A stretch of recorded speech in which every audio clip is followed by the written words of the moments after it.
Termina 2-0 il confronto tra Lodigiani e Vigor Perconti. I ragazzi di Mister Lettieri vanno a segno con Pontecorvo e Vecchio. Il primo a farsi pericoloso però è Belardinelli, che riesce a raccogliere e calciare questo pallone dal limite dell'area, di poco sopra alla traversa. Si fa vedere in avanti poi anche la Vigor Perconti con questa grandissima giocata di Aprea, che recupera palla, riesce a superare due avversari ed a lanciare quindi il compagno di reparto Magliozzi in campo aperto. Il numero 9 però calcia male e dal lato. Arriva quindi per metà frazione il gol dei padroni di casa. Ottima idea di Francia d'esterno, di prima intenzione per Belardinelli. La palla poi arriva nella zona di Pontecorvo, che non ci pensa due volte, calcia direttamente in porta e riesce a trovare il vantaggio per i padroni di casa. 1-0 Lodigiani.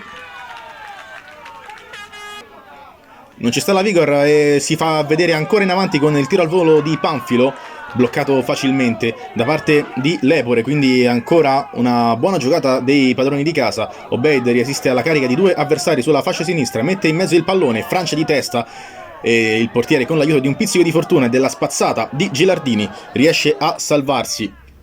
Nel secondo tempo, subito dopo una manciata di secondi, arriva il tiro da parte di Di Maggio, quindi la punizione di Matteo Luttazzi, che si schianta sulla traversa. Si salva quindi ancora la Vigor Perconti.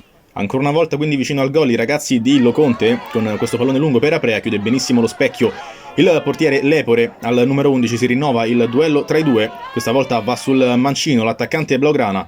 Tocca quel tanto che basta Lepore per far sfilare la palla in calcio d'angolo. Grandissimo intervento, quindi poco più tardi ci prova anche il subentrato Pierini, che calcia con il mancino però sul fondo.